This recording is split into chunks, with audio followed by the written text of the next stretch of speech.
দমদম ক্যান্টনমেন্টে নাগরিকদের বিশেষ কিছু দাবি দাবা নিয়ে আজকের এই অবরোধ, যেমন মাটির নিচে থেকে সাবওয়ে ফুটব্রিজ নড়বড়ে অবস্থায়, বেহাল দশা এবং একটি টিকিট কাউন্টার। এলাকার সমস্ত মানুষ একত্রিত হয়ে রেল চলাচল বন্ধ করে দেয় আপ এবং ডাউনে। দুদিকে ট্রেন দাঁড়িয়ে থাকে প্রায় 1 ঘন্টা বাদে। রেল কর্তৃপক্ষের আশ্বাসে অবরোধ তুলে নেয় এলাকাবাসী। দেখুন সেই চিত্র। মেন বিষয়টা হলো যে পশ্চিম দিক থেকে সুভাষনগরের দিক থেকে যারা ক্যান্টনমেন্ট মানে গোড়াবাজারের দিকে যারা আসবে, এই যে রেল স্টেশনের একটা মাত্র ওভারব্রিজ, আর যত স্কুল যত কলেজ সব আছে এদিকে। তো ওদিক থেকে যখন লোকজন পশ্চিম দিক থেকে যখন রেল লাইন ক্রস করে আসবে, তখন একটা মাত্র ব্রিজ দিয়ে যখন ট্রেন ঢোকে, তখন একটা মাত্র ব্রিজ দিয়ে যাতায়াত করা অসম্ভব হয়ে দাঁড়ায়। প্রচুর মানুষ আছে যারা রেল লাইন টপকে এদিক ওদিক দিয়ে আসে, সেইটা একটা মানুষের পক্ষে বিপজ্জনক। ওদিকে 1 নম্বর রেলগেট পার হয়ে ওদিক থেকে আসে। রেলগেটে যখন গাড়ি প্রচুর দাঁড়িয়ে থাকে, যারা হাঁটা চলা করে স্কুলে যাতায়াত করে, তখন কি হয়, গাড়িগুলো সব দাঁড়িয়ে যায়। কিন্তু এমন বেশ কিছু স্কুল আছে যেগুলো ক্যান্টনমেন্ট স্টেশন থেকে কিন্তু হাঁটাপথ, তারা কিন্তু যদি এই সাবওয়ে হয় বা আরেকটা ওভারব্রিজ হয়, তাহলে কিন্তু তারা সুন্দরভাবে যেতে হয়। সাবওয়েটা সব জায়গায় প্রয়োজন, বিশেষ করে যেখানে মেট্রো রেল হচ্ছে, সেখানে মেট্রো রেলের কাজ প্রায় শেষ হতে চললো, সাবওয়ের কাজ শুরুই হলো না। তো এটা তো একটা আনপ্ল্যান ভাবে তৈরি করা না।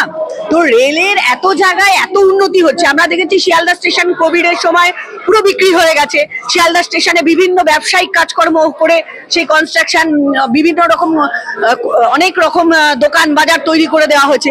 কিন্তু একটা এইরকম এমার্জেন্সি জিনিস আমরা দেখতে পাচ্ছি, যেগুলো সাধারণ মানুষের জন্য এমার্জেন্সি, সেইগুলো তো কিন্তু হচ্ছে না। যেগুলো ব্যবসায়িক প্রয়োজনে সেগুলো কিন্তু হয়ে যাচ্ছে।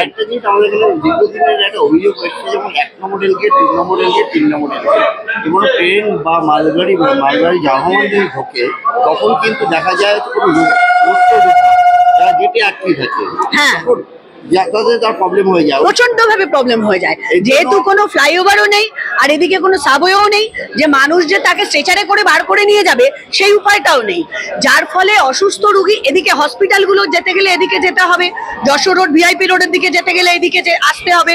পশ্চিম দিক থেকে এদিকে আসার, পূর্ব দিকে আসার যে অসুবিধাটা এতগুলো বছর ধরে জানাতে আজকে যে দমদম ক্যান্টনমেন্ট এবং সুভাষনগর নাগরিক কমিটির সকলে মিলে যেভাবে একত্রিত হয়ে রেলের কাছে অভিযোগটা জানানোর জন্য বারবার জানিয়ে যখন তারা পারেনি, তখন আজকে বাধ্য হয়ে তারা অবরোধ করেছে। এবং আমরাও সাধারণ নাগরিক হিসেবে তাদের পাশে আছি, এবং আমরা এটাই বলতে চাই যে সাধারণ মানুষের সুবিধার্থে রেল শুধুমাত্র ট্রেনটা চালালেই তো হবে না, মানুষের যে জন্য যে যাতায়াতের রাস্তা সেটা তো রেলকে তৈরি করে দিতে হবে। সেইটা করার জন্য আমরা কর্তৃপক্ষকে জানাচ্ছি, কিছুক্ষণের মধ্যে ডিআরএম অফিস থেকে লোকজন আসবে, তাদের কাছে ডেপুটেশন দেওয়া হবে। এটা শেষবারের মতো জানানোর পর এরপরে লাগাতার অবরোধ, এবং এই 1 ঘন্টা অবরোধ করে মনে হয় না কিছু হবে।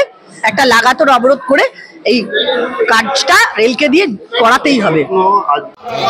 কতটা মানে সাবধানতা অবলম্বন করে তারা ওয়াকিবহল মানুষের প্রাণ বাঁচানোর জন্য, এবং এইটাই একটা প্রমাণ করে যে আমাদের এই আন্দোলনকে বুড়ো আঙ্গুল দেখিয়ে রেল প্রমাণ করতে চাইছে আমাদের এই আন্দোলন করলেও কোনো আমাদের ফলপ্রসূ হবে না। দিদি, এখানে তো আপনারা যে আজ এই যে কর্মসূচি নিয়েছিলেন, আগের থেকে রেল দপ্তরকে জানিয়েছিলেন, হ্যাঁ, জানানোর সত্ত্বেও দেখা গেল কন্ট্রোল রুম যে স্টেপটা নিল না। এইমাত্র যে ট্রেনের যে পাইলট, ওনার কথা অনুযায়ী বলছে আমাকে যদি সিগন্যাল না দেওয়া হয়, ওনাকে সিগন্যাল ক্লিয়ার দেখা হয়েছে।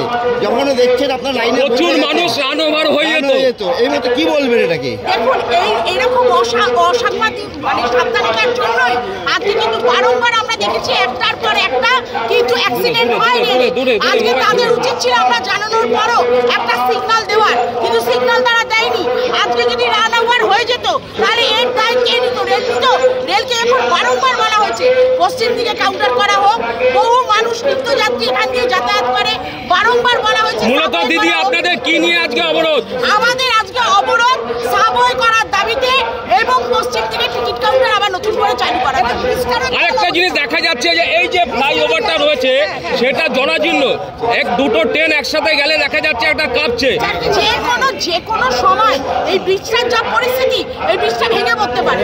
তার কারণ ব্রিজটার অবস্থা খুবই খারাপ, নিত্য প্রচুর যাত্রীরা এখান দিয়ে যাতায়াত করে, এবং সবচেয়ে বড় কথা হচ্ছে এপারে আসতে স্কুলে আসতে হয়। সুভাষনগরে 2টো স্কুল আছে, সুভাষনগরে বহু লোক বাস করে, এখান থেকে এপার থেকে ওপার হতে এই রেল লাইন ক্রস জন্যই তাদেরকে যেতে হয়। তবে মানুষের প্রাণের সরকারের কাছে কোনো দাম নেই। রেলের আজকে যে ট্রেনটি ড্রাইভারটি নিয়ে আসছিল তার কথা অনুযায়ী তার আজকে সফলতার জন্য আজকে অনেক মানুষ বেঁচে গেল, এটা কি বলবেন? রেলের ড্রাইভারের বক্তব্য এইটা ড্রাইভার তার কাজ করেছে, ড্রাইভারের সতর্কতার জন্য আজকে আমাদের প্রাণ বেঁচেছে। আজকে কেন এদেরকে জানানো সত্ত্বেও এরা সিগন্যাল দিল না, এটা কতটা মানে অসাবধানতার কাজ তারা করেছে। এটা প্রমাণ করে যে বারংবার যে রেলের অ্যাক্সিডেন্টগুলো হয় তার রেলওয়ে দপ্তরের অসাবধানতার জন্য। অনেক লোক মারা যেত এইভাবে, আপনারা দেখলেন।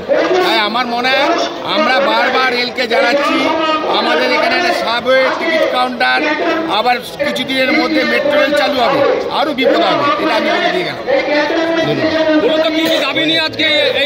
দাবি আমাদের দুটো জিনিস আছে, সাবওয়ে টিকিট কাউন্টার আমরা বারবার বলছি, জিএমকেও চিঠি দিয়েছি, তা কোনো কাজ হচ্ছে না।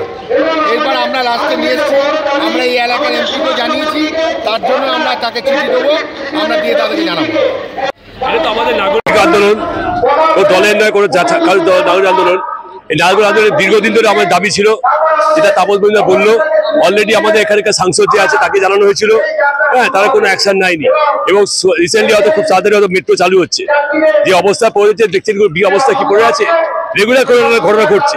তার দীর্ঘদিনের দাবিতে নাগরিক সমাজ, এখানে নাগরিক সমাজ চাইছে আজকে মানুষ সারা মানুষ এলাকার মানুষ, বাইরে থেকে নয় কেউ, সব এলাকার মানুষ জড়ো হয়েছে। আজকে আমাদের এই আন্দোলন ইমিডিয়েট যদি সলভ হয় তাহলে আমরা বৃহত্তর আন্দোলন যাবো।